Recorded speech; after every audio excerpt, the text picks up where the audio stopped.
Hey guys, welcome to the KZoom Borderline Too Much Fun podcast. My name is Josh. I'm the lead designer at KZoom. This is Matt. He's our lead SEO specialist. I am. Only SEO specialist, but the best. Yeah. One of the best. I'll take it. Yeah. All right, so today we're going to be answering the question, how often is a website redesign necessary? And we're going to be also giving you some tips, tricks, and tools, maybe some questions to ask yourself when you're looking at how often is it necessary. So jumping right in, number one, as your website grows in content, is it and does it remain responsive over time? A lot of times companies produce a lot of blogs over time. They should be, yeah. Right? And hopefully your website is alive and breathing, very active. As you're producing that content and your site is expanding, I have seen in the past companies' websites kind of get out of hand and look like an overgrown lawn a little bit. It's really important that you make sure your navigation stays really clean and concise. So if you ever feel like your site is just not well navigatable by the average person, then it might be time for a redesign, at least of your navigation system. This doesn't always mean a complete overhaul. I feel like people say a camel is a horse designed by a committee, and I feel like over time that's what a website becomes. Wow. It's just people keep adding things to it and bolting things to it, and like, here's a new idea, let's add this page, and after a while, the original vision you had is no longer the product you have out in the world. And oftentimes too, we see this all the time, a company has a ton of turnover, especially in the marketing division, and the website gets out of hand, and the person that said they were going to complete the redesign of your site while they were there ended up leaving, and so they pass it off to the next person who has no idea where they were going with their idea. Maybe doesn't even know how to use the technology. Exactly. Yep. So oftentimes as a web designer / developer, we're working as solution finders for companies who they're just at a loss for what they need to do. So that's kind of a number one thing we'd ask that is, how responsive is your site based on, how much content has been added over time. So the next question we're going to look at is, does it have a slow load speed, and how is the load speed on each of your pages on your site? So oftentimes your website can get bogged down with photos, with videos that are too large, and it's simply just slowing down the page speed, the load speed. Too many plugins. Yep. Too many plugins running if you are using like a WordPress website. What happens over time, from what I've seen, is people have a website, they want to add this functionality or this thing, so they add a plugin for that, and then like a year later they want another thing, so they add another plugin, and then they've got 10 plugins where they could find one plugin to do all 10 of those things, but because they built it in a way that has all, like, you got to rebuild it and use one. Yeah. So I wanted to give away a few tools and tips and tricks today, things that are free for anyone to use. So when we're asking this question about a slow load speed, a good resource for you to check out is gtmetrics.com. It allows you to throw in your URL of your web page, and it will give you a breakdown, a really good breakdown, I might add, of how fast the page is loading, and then it will break down what files on your site are actually slowing your site down.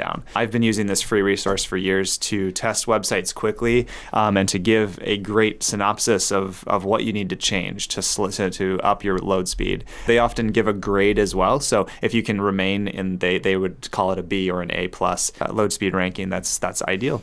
The next question we're going to ask, does the current copy and visual content match your current branding? So a lot of times we talked about how a company has a lot of turnover. The website just kind of keeps getting passed, through lots of hands, and a lot of people don't know, what to do, or they don't know where to head. So over time, a lot of time the copy and the visual content can kind of lose its interconnectivity, or its overall. You can tell it's written by multiple different people. Sometimes you call yourselves we. Sometimes you call yourself your company name. Sometimes it's our It just kind of becomes a collage. Yeah. So super important to make sure that your site is clear, concise, and over time has the same look, feel, and readability that all the other pages do. So oftentimes we will give an audit on a website and we'll break it down for them and say like, these 2 pages just feel maybe out of place and they don't have, the right tone of voice in the speech or in the copy, or they may not feel branded enough. Maybe there's not enough company color used in it from the branding guide. Yeah. And I think that's one of the benefits of working with a company that does this. Like, if we make your content, it's the same start to finish. It's one person producing all the content for your site versus, shopping it out to 6 different departments to each write their own. And then you have, people calling the company different names, people writing in like a more joking style, a more casual, some more formal. It's just nice to get it all consistent across the board. Another thing to look into is ask yourself the question, does your website have any broken links? As we know from Matt, from the SEO expert, when he looks at the back end of a website, he's looking at if there's any links broken to any pages on your site. There might be a button where the link is broken, or the road is broken, if you will, to where it's headed. Can you speak to that a little bit, like how broken links affects your website? Yeah, I would say that most often happens when you've created a page and then you've, say, moved it in the menu structure or something, and then the menu now references a page that doesn't exist, which is bad for users. It's bad for your SEO. It's going to affect how you rank, and it's just generally a bad practice to not create what they call like a 301 redirect for those things to catch them. But the better practice is to just not have them to begin with. And there are plugins for WordPress that you can use to analyze and see if you have any broken links on your site. And there's also software that we use to scan sites and see what broken links they have, because you may not even have any broken links on your site. Other people may be linking from their websites to your website, and if you moved or removed a page, it's going to 404 if that page doesn't exist anymore. So you should always redirect those to new places, or build your site in such a way that those pages still exist. So the last thing we're going to address is, does your website have a high bounce rate, or are people leaving your site too quickly and not engaging in your content? Oftentimes you can use Google Analytics as a great tool. I know Matt's pretty adept in that knowledge. But when you're looking at that, it'll give you the metrics. That'll give you an actual time amount. People are on there for an average of, what's an average? Do you want to pull that out of your hat? It depends on the industry. I would say 2 minutes. Is a rough, like, everybody average. Okay. It's low. You want it to be higher than that for sure.